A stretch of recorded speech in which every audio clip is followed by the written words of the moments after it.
through this pandemic, through the violence, through the police brutality, and just the energy is real tense. It's real funky. It rained today. It rained very hard today, and the rain felt so good. And yeah, just that rain was just so calming and nice.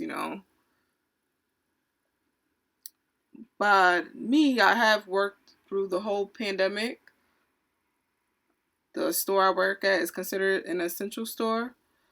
I'm not a healthcare worker, but I work at an essential store, and I'm just here to speak my truth. Like, I gotta be careful for what I say because I don't want to lose my job, but at the same time, I'm gonna speak my truth. Like, my spirit is telling me to speak my truth. My soul is telling me to speak my truth, so I'm gonna speak my truth. So I'm just trying to keep a level head every day and keep healthy. But a few associates at our store came down with COVID. I think it was like maybe 3 or 4. We don't know. Nothing was ever brought to our attention. Nothing was ever confirmed to the associates. It's more so hearsay. The only reason why we know a little bit of anything is because 2 of our coworkers posted on their Facebook that they basically confirmed that they had the COVID. Basically. And one of them actually passed away. I'm not going to say it was 100% due to COVID. I heard he had some underlying health issues, but I'm definitely going to say that the COVID was a contributing factor for sure. Definitely going to say that the COVID was a contributing factor for sure. I know he got sick. He was out for maybe like a month and a half. When he came back, he looked very drained and he lost a lot of weight. And then he was out for another week, and that's when we found out. I think it was like a couple of days, and that's when we found out that he had passed away. But that wasn't even brought to our attention. When he first passed, it was literally like we were in a twilight zone. Like, nobody was saying anything. Nobody was speaking on it. Nobody pulled anybody to the side and let them know. It literally was like we were in the twilight zone. And this is New York State, so if it's not the highest, it's one of the highest that has the COVID. I think we are the top. There's a lot of people that live in New York State. I think we're the top with the COVID. Yeah, definitely. For sure. So, of course, it was going to make its way around. But where our store is like smack right in the germs. Our store is where the COVID cases are the highest. It is. Our store is right where, smack in the middle of it, and our store is a big corporation. So the surrounding stores, because I know somebody that works at the surrounding store, only one person at their store came down with the COVID and everybody was notified about it. So why is it the urban store, the place that has the highest rates and the highest chances, nobody's told anything? That's the part I don't understand. Nobody was told anything.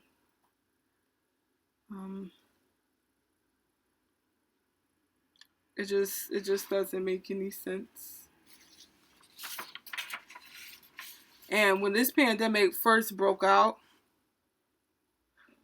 I'm not going to say when it first broke out, but what I will say is when it first started making its way up here, because it started like going in a line. First, New York City, and then it started going Albany, Syracuse, up and up. So when it made its way up here, when it made its way up here, and we're hearing like, basically it's getting closer, it's getting closer. When it made its way up here,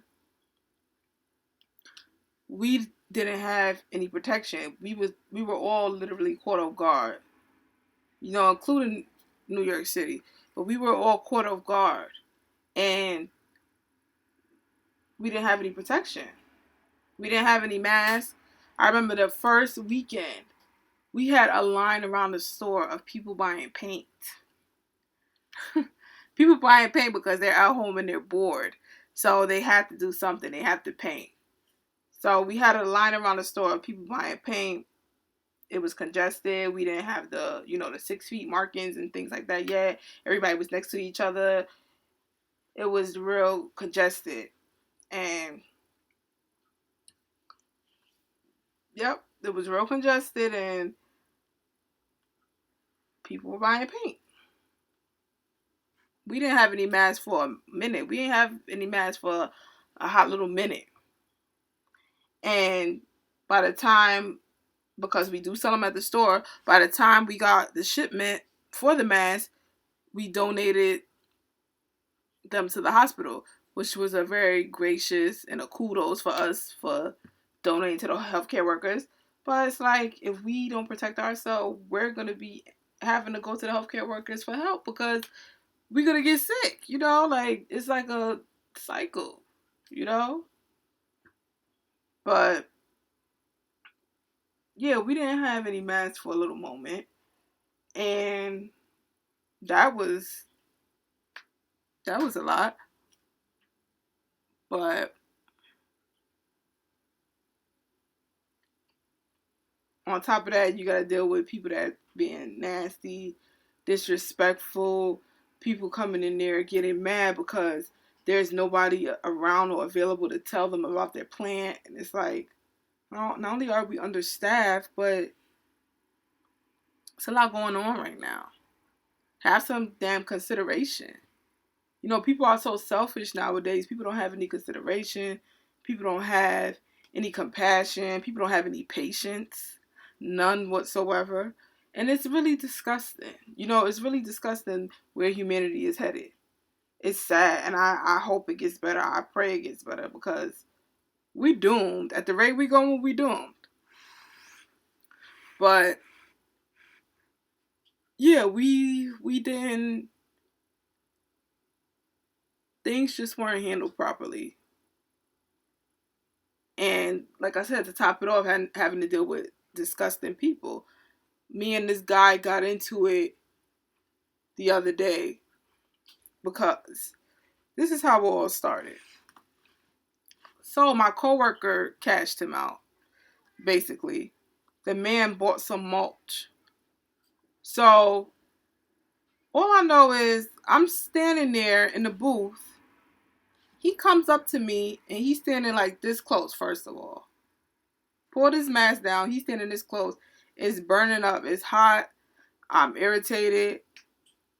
I'm just not with it. But mind you, I was in a good space. The sun was out.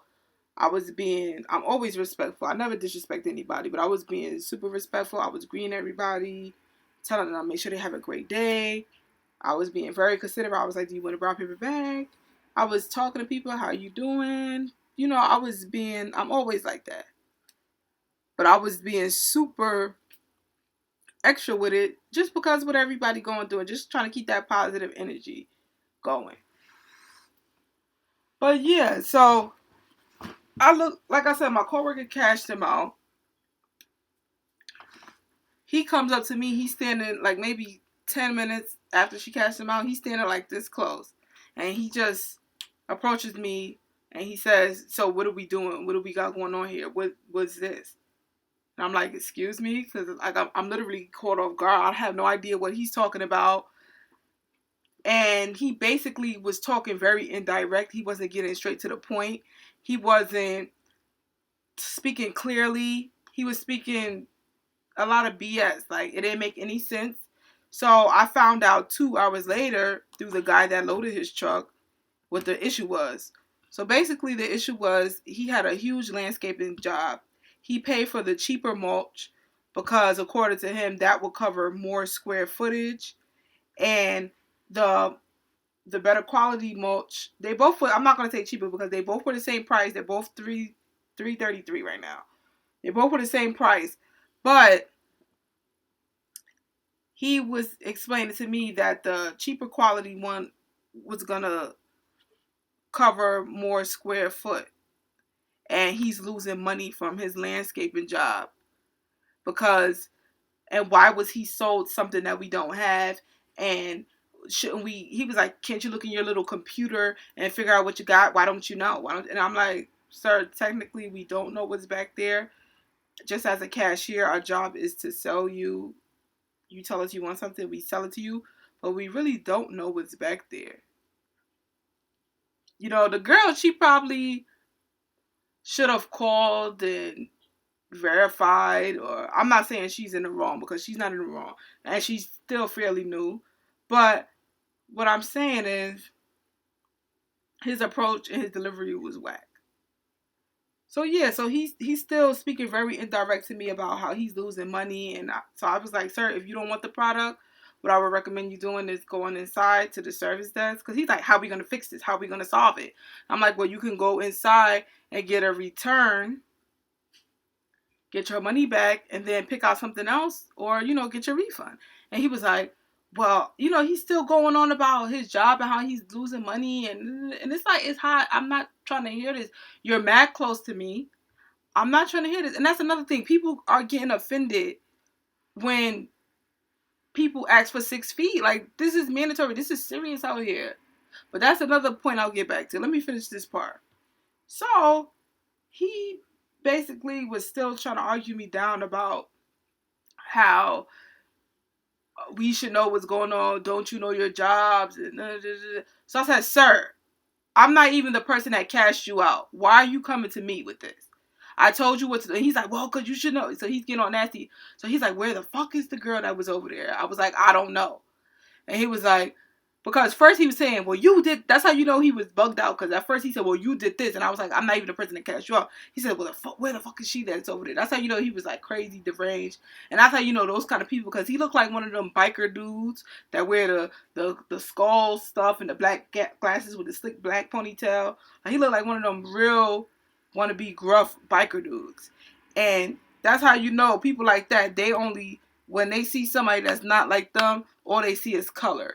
Because how the heck are you confusing me with her? This girl, she's a Hispanic girl, very beautiful, but she looks more, I would say she looks more related to him than to me.